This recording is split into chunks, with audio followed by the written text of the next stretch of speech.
Anywho, millennials, I think, like to go to Disney. And that's what we want to talk about today. Not going to Disney, but discipling millennials. Ooh, good segue. How exactly do we reach millennials? Do we disciple them any different than somebody older than them? What exactly does it look like to reach this seemingly confusing generation of millennials? Okay, so let's define millennials. I'm in the room actually with three millennials. I feel like the old guy in the room. We have Mr. Dylan Young, who's on the upper end of the millennial spectrum. Most averages would put me right smack dab in the middle. Ooh, okay. If you got a 20-year age range right now, you're 19 to 39. That's what qualifies Are as a you millennial. serious? Okay, Yeah. wow. So Colton on the lower end, Colton squeaks in, Dylan in the middle. 29 years old. I feel like I'm close to being a millennial. You act like one. I try. And I mean that in a good way. Is that good? And then we have Mr. Jonathan Simon, who has replaced you The new fact as checker. as the fact checker / pastoral assistant. Love it. Here, who's on the lower to middle end. 26. Okay, so I've got three millennials in the room talking about discipleship with millennials. All right, let's talk about some things we know for sure, or we know about millennials. 70% of the careers, this is what's interesting, that millennials will have not even been invented yet. Now let me say that again. 70% of the careers they're going to have, they haven't even thought, people haven't even thought of yet. Because I think the reason for that is because it's technology driven, right? Millennials are the first generation, particularly the middle to lower, that grew up with the internet, right? Social media, phones. I don't remember a time without the internet. Do you remember a time without cell phones? Yes. Do you? I'm a little bit older than that, but yes. Okay. Colton might not. I don't. No. What about Mr. Jonathan Simon? I do. We had big monitors. The two. Oh, yeah. The big monitors, yeah. Okay. America's largest generation ever is the millennial generation. That's the generation we want to reach. Yes, that's the generation we want to reach. And they view social norms as approaching them with the question, why? Why do we do what we do? Why do we do this? Why have we always done this? And I think this generation has endless possibilities. Now, here's the challenge for us as pastors, leaders, ministers of the gospel. You can't reach millennials today with the same techniques, quote unquote, that we used in generations previously.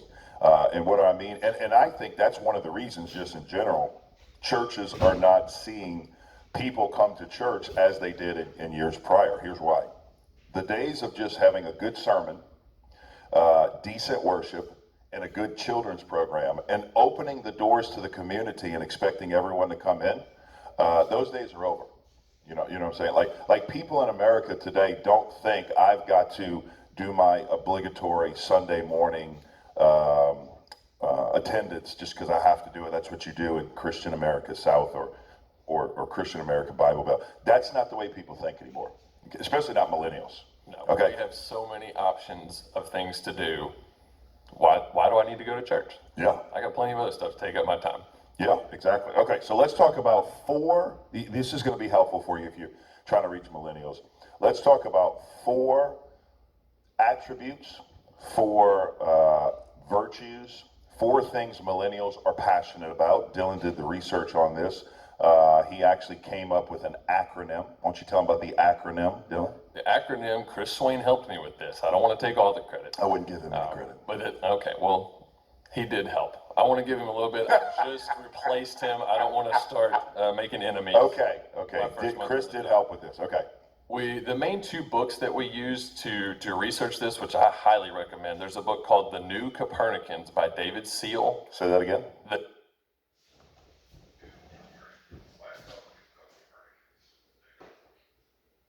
Copernicus was a guy that questioned social norms like the millennials do. He questioned things in the universe, and people thought he was crazy for the way planets were aligned, things like that.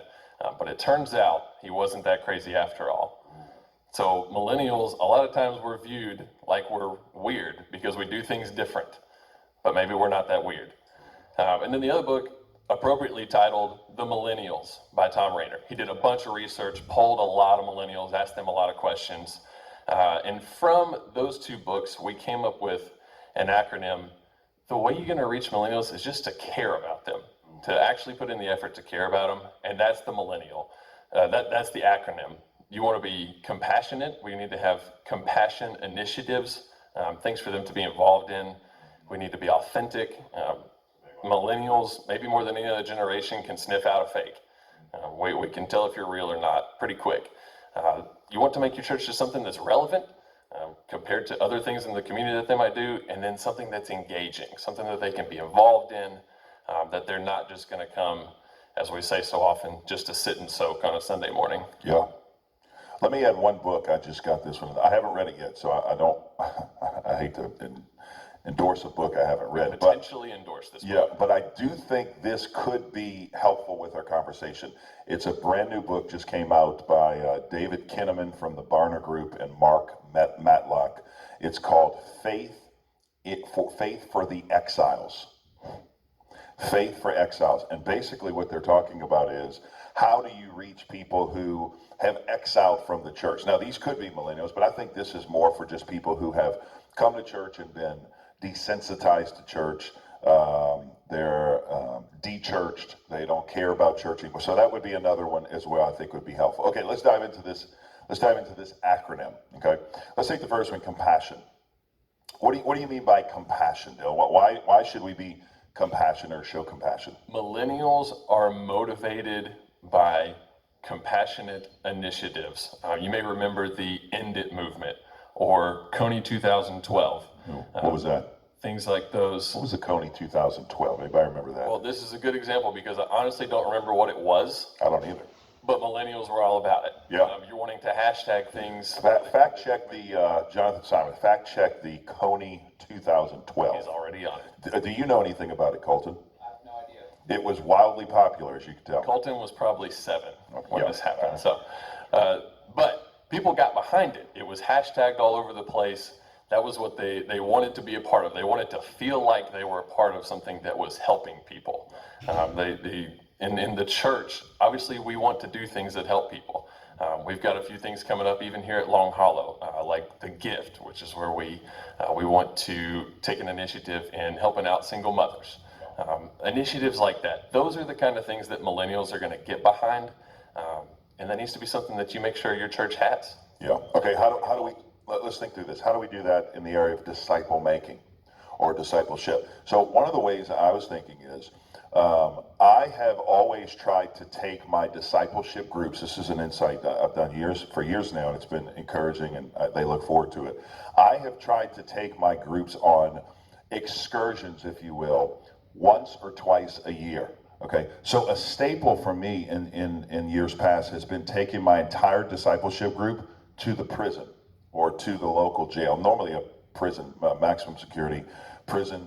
And what I'll do is I'll take them in, and then we'll go into the prison together. Now, the first time I did this, in fact, I had all millennials in the group, which was interesting. First time I did this, I was at Brainerd.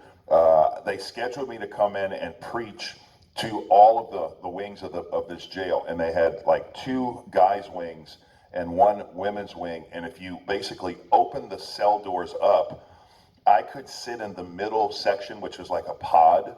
And I had, like, they had a piano set up, and then they had a speaker system, and I could project into the cells, and the prisoners could come to the line. This is what I thought was fascinating.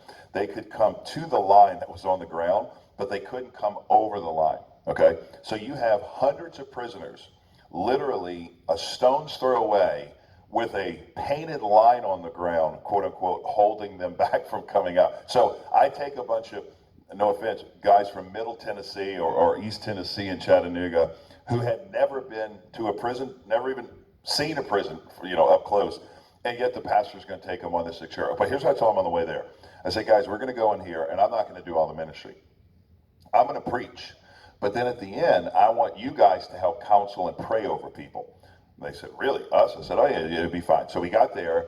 I preached, and sure enough, I said, anybody want to accept Jesus, I want you to come to the line. Just come forward to the line. there was probably 20, 25 people. Well, I couldn't counsel all these people. So as I gave the invitation, Dylan, I said, hey, I looked to the guard and I said, hey, could we go into the pods? Could we go into the cells? He said, sure, if you want to. So I grabbed the guys with me and I said, hey, I need you to go in. Let's go in and counsel these people. And they were blown away, like, what are you talking about? But they acted quickly. And so then we went in. And so they started praying. And by the time we left, we were there like 30 minutes praying and counseling people. When we left, I looked around. Here's a bunch of guys who said previously, I'd never prayed out loud. I never prayed publicly. I never really prayed for people, really. Here's a bunch of guys I looked, my left and right, were counseling and praying and asking the Lord to work in people's lives. So we get back in the car. We drive home. One of the guys tells me this, I've never forgotten this. The week before, we had just studied prayer. We were going through Wayne Grudem's systematic theology book, which I don't recommend doing today, but back then that's what I did. So we were going through the chapter on prayer, like providential prayer. Why pray if God's sovereign? And I told him, well, the answer is because he told us to. But anyway, so we're coming home, and here's what one of the guys says, and I've never forgotten this. He said, Robbie, I have to be honest with you. He said, I've been in church my whole life. He said, I've heard sermons on prayer. I've gone through Bible studies on prayer. You're teaching on prayer. He said, I want to tell you something. I learned more about prayer in the last 30 minutes than I've learned in my entire Christian life because I did it. That's what in a sense, millennials want to do something. They don't want to talk about something. They don't want to think about something. They don't want to strategize. You know what I'm saying? They actually would rather do and think later about, they'd rather just do it. Like, I'll give you a perfect example. When I go to a congregation that's middle-aged or older, and I say, hey, here's a missionary, he's in China, we're going to support this missionary in China. Here's what someone who's a boomer or buster or my generation, here's what they do. They say, well, I'll ask you, what do those generations do? I don't know that guy. Here's a missionary from China, let's support him. How do they support him? They throw some money at it. They put money behind it. They'll come up after and say, hey, what do you need, Jonathan, to go overseas? Here, let me write you a check. That's an older generation. Here's what millennials do. What do they say? How can I go help that guy? When can I go to China? Exactly. You see the difference? Yeah. And pastor, listen, or ministry leader, listen, if you miss that, so here's the challenge for you as a church. If you're only building buildings, if you're only calling people to you, then you're going to miss a generation of millennials who say, man, this is not compelling enough for me. I'm not interested in doing that. Going to the mission field, I'll do that. Serving in our community, I'll do that. So that's the first one, compassion. That's good stuff. That's the beginning of the acronym. And I want to pause before we move to the rest of it to tell you guys about the Blueprint 2.0, because this is part of the Blueprint 2.0. Yes. One of the breakouts that we have at the Blueprint is talking about this stuff, how we reach millennials, how we disciple them, and we want to invite you guys to it. The Blueprint 2.0, it's going to take everything you learned in the original Blueprint and build on that. You're probably implementing those things and you've hit some new roadblocks, you've come up with some new challenges, and now we want to see what the next steps are to overcome those new things that we're learning about. Some of the sessions there include overcoming obstacles to sustain your disciple-making movement. That's the challenge a lot of you are probably hitting at this point. Developing transformational group leaders. How do you develop your leaders in that setting? And then talking about how do we reach these millennials too. That's another one of them. If you sign up now before January 1st, you can get into this blueprint for just $169. After that, it jumps up to $199. And this is going to be on March 5th, 2020, right here at Long Hollow. It's going to be here in Hendersonville, the Nashville area. It's a good place to come visit anyways. Why would you not want to come to that? Why would you not? You can go to replicate.org and check out all the details on that Blueprint 2.0 coming up in March. And we get to hang. I mean, other than learning and being challenged, we get to hang and get to see people we hear about or people we have heard stories about. So look forward to seeing you there. You can come meet the voices behind your favorite podcast. And we're back. I've been wanting to do that for a while now. The next part of our CARE acronym, we're moving into the idea of being authentic. I said it before, millennials can sniff out a fake. We can tell if you're real or not right away. I think this is the most important part of the acronym. Millennials are all about relationships. We're constantly searching for those relationships online, whether we realize that or not. And those relationships really are not relationships when it comes down to it. Yeah. Well, let me tell you, let me push back on some people because I've heard people say, what kind of relationship can you have online? What kind of relationship can you have through the internet? What kind of relationship can you have via technology? So one of the things Chris and I do, okay, so Chris is a gamer. I'm a video gamer. Okay, I'm just going to admit it. Colton's laughing. This is why I'm saying you act like a millennial. It's Well, not a negative thing. It's just what you're into. I've always played video games, and one of the things that's helped me with the video game hobby is that I've been able to connect with other guys my age, similar to my age, online in a community. Okay, so here's what's interesting. We'll go online, and I don't do this every day, but let's say I go online in the afternoon, play for about an hour, video games, whatever we play. We play PUBG, or we don't play Fortnite because I think that's more of a quote unquote millennial game. But anyway, we play Apex and some other games. But here's the thing. I get online with that community of guys, okay? And I know more, you ready for this, about the lives of some of those guys online and some of them I've never met until recently, than some of the people I know face to face. Some people I work with, some people in the office, some people in our church. And you may say, oh, what are you talking about? That's crazy. Well, it's because you can have community online. You can have community through technology, but you shouldn't have community only online. That's the key. And I think if we like my son Rig, if I let him, he'll stay online all day long. He'll never talk to anybody face to face because he loves being online with gaming. And so we need to stretch him. Now, when he goes and spends time with friends and hangs out, he loves it. So I think that's something we need to think about.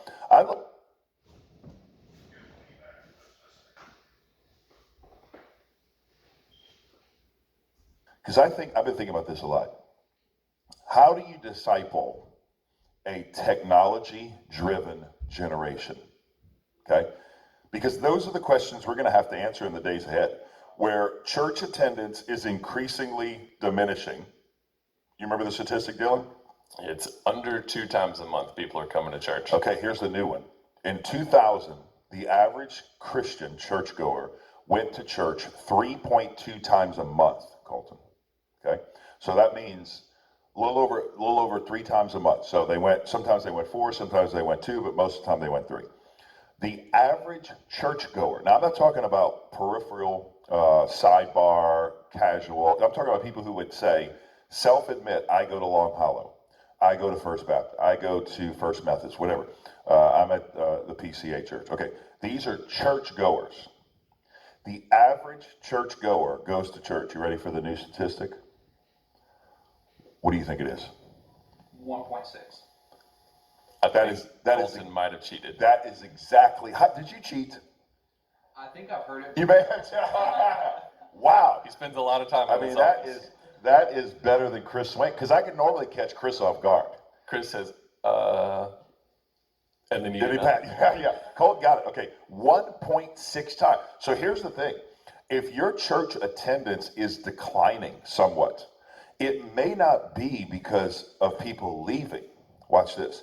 It may be because of the same people not coming as much as they did in previous years. So what does that mean? Okay, we either stick our head in the sand and say, we just keep beating the drum, keep ringing the bell, they just need to come back to church. Or we can begin to think about ways to reach millennials where they are. And these are just questions we need to. So here's the question I'm going to throw out there.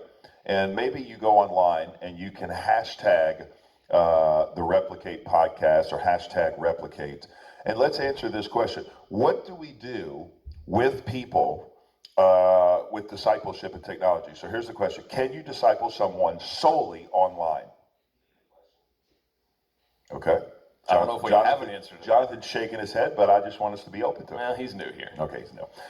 Can you disciple someone through FaceTime? Can you disciple a group? Don't answer yet. These are just questions. We're not searching for answers.